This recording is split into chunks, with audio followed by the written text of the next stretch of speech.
સ્વાધ્યાય 5.3 માં પાંચમો દાખલો છે. સમાંતર શ્રેણીનું રકમ નથી લખતો, હું વોલ્ટેજ લખું છું. સમાંતર શ્રેણીનું પ્રથમ પદ 5 છે, એનું nમું પદ એટલે કે છેલ્લું પદ an 45 છે અને n પદનો સરવાળો એટલે કે sn 400 છે. તો પદની સંખ્યા શોધો અને સામાન્ય તફાવત d શોધો. હવે મિત્રો an અને sn આપ્યા હોય તો આપણે a અથવા n શોધી શકાય, જેનું સૂત્ર આપણને આવડે છે. આપણે આવું લખી શકાય, એ સૂત્ર ઊંધું લખી દો, n/2 a plus an બરાબર sn. n પદનો સરવાળો બરાબર પ્રથમ પદ વત્તા n નું પદ એટલે કે છેલ્લું પદ n ના છેદમાં 2. હવે આપણે n શોધવો છે, n ના છેદમાં 2. પ્રથમ પદ 5, n નું પદ 45 બરાબર n પદનો સરવાળો 400. તેથી n/2 45 ને 5 50 બરાબર 400. 25 નું 50, તેથી n બરાબર 400 છેદમાં 25. તેથી n બરાબર 400 છે અને 25 વડે ભાગો એટલે કે બધા સમજી શકે એમ છે. 25 એકુ 25 વૈધા 15 એટલે 150. 25 6 150. તેથી n બરાબર 16 મળી ગયા. હવે આપણે d શોધવો છે. તો an a અને n બધું જાણો છો, તો એનું ઊંધું સૂત્ર વાપરો એટલે d મળી જાય.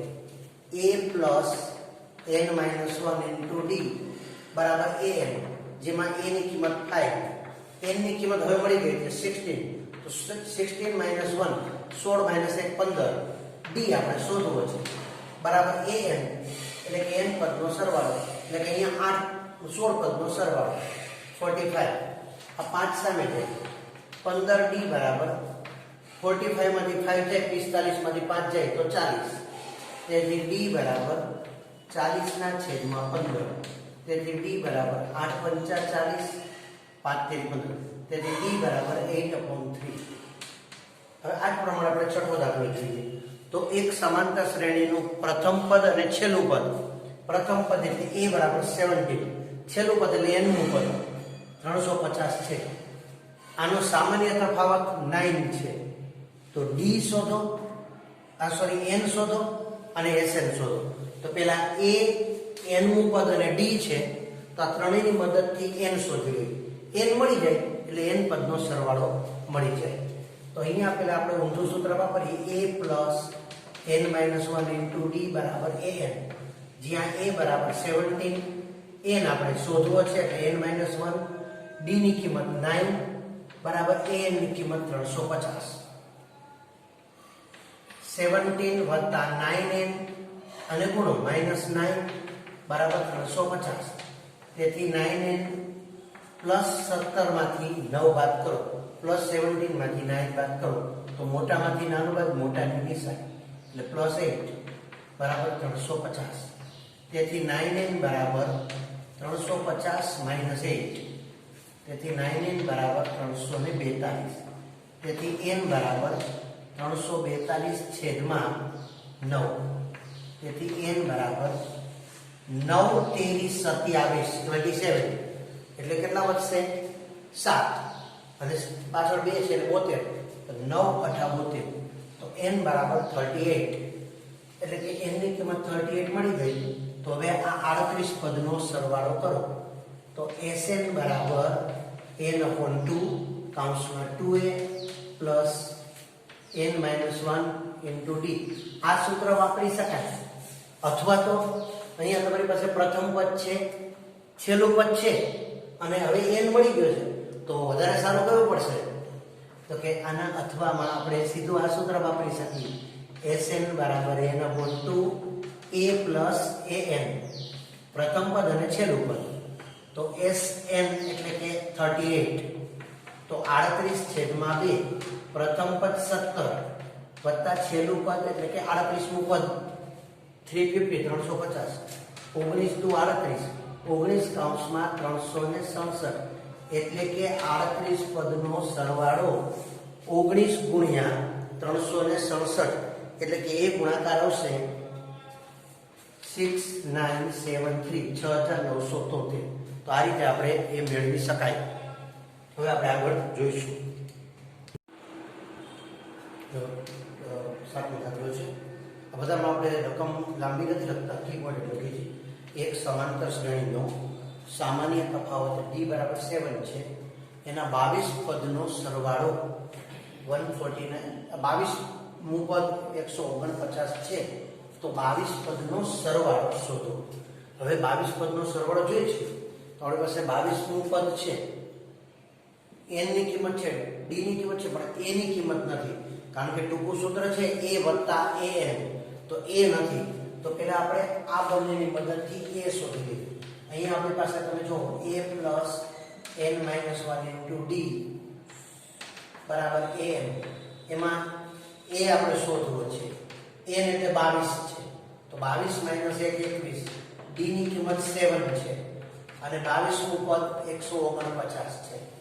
તેથી a વત્તા 21 ગુણ્યા 7, 7 × 7 = 7 × 14 બરાબર 149. તેથી a બરાબર 149 માંથી 147 બાદ કરો એટલે કે a બરાબર 2. હવે તમારી પાસે પ્રથમ પદ મળી ગયું.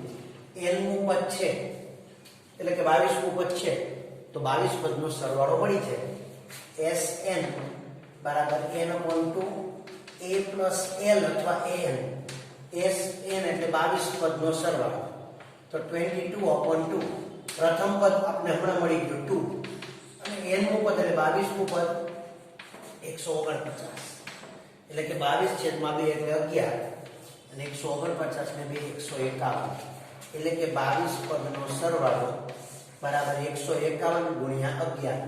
કોઈ પણ સંખ્યાનો 11 ગુણાકારમાં આપણે વૈદિક મેથ્સ જાણીએ છીએ. 1 ના 1, 1 ને 5 6, 5 ને 1 6, 1 ના 1 એટલે 1661. ન સમજે તો ગુણાકાર કરી લેવો. હવે આનો દાખલો કે સમાંતર શ્રેણીનું બીજું અને ત્રીજું પદ અનુક્રમે 14 અને 18, 14 અને 18 છે. તો આના 51 પદનો પ્રથમ 51 પદનો સરવાળો મેળવો. તો n પદનો સરવાળો જોતો હોય તો આપણી પાસે n ની કિંમત 51 છે. a અને d શોધવાના છે. તો આ બંને પદો ઉપરથી a અને d મળી જશે. જો આપણે વિચારીએ કે બીજું પદ એટલે શું, a પ્લસ d બરાબર 14, એક નંબર.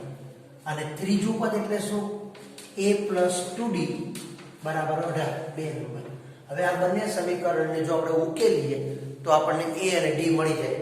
હવે કદાચ આ પ્રક્રિયા તમે ટૂંકી રીતે કરી શકો, પણ છતાં હું બતાવું છું. તો મોટું સમીકરણ પેલા લખો, a પ્લસ 2d બરાબર 18, a પ્લસ d બરાબર 14. આપણે વારંવાર આ પ્રકારના દાખલા ગણ્યા છે. હવે પહેલામાંથી બીજું બાદ કરો એટલે બીજાની નિશાની બદલો, માઇનસ માઇનસ અને માઇનસ. a ઉડી ગયા, 2d માંથી d જાય તો d અને 18 માંથી 14 જાય તો 4. તેથી d બરાબર 4 મળ્યા. હવે d બરાબર 4 સમીકરણ 1 માં મૂકતા, સમીકરણ 1 માં મૂકતા. તેથી a પ્લસ d બરાબર 14. તેથી a પ્લસ d ની કિંમત 4 બરાબર 14.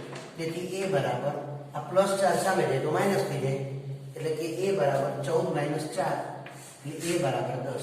હવે તમને a મળી ગયો, d મળી ગયો. તો હવે તમારે આના 51 પદનો સરવાળો જોતો હોય તો મળી જાય.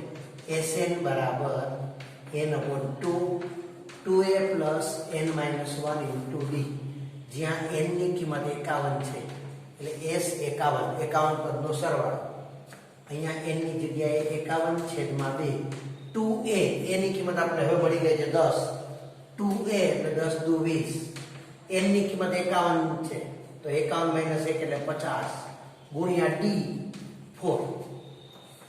તેથી 51/2 20 વત્તા 50 ચોખ્ખું 200 એટલે કે 51/2 ગુણ્યા 220. આનો છેદ ઉડાડો તો 110 એટલે કે 51 પદનો સરવાળો 51 ગુણ્યા 11. ફરીથી અહીંયા 0 મૂકી દો અને 51 ને 11 ગુણવા છે તો 1, 5 ને 1 6 અને 5 એટલે કે 5610. અથવા તમે 51 ગુણ્યા 110 ગુણાકાર કરી શકો. નવો દાખલો છે. એક સમાંતર શ્રેણીના પ્રથમ 7 પદનો સરવાળો 49 છે અને પ્રથમ 17 પદનો સરવાળો 289 છે. તો આના n પદનો સરવાળો શોધો. હવે જો n પદનો સરવાળો શોધવો હોય તો તમારી પાસે a ડી ની કિંમત હોવી જોઈએ. n ની કિંમત તો જરૂર નથી કારણ કે n પદ માટે સૂત્ર છે. તો a અને d શોધવો છે.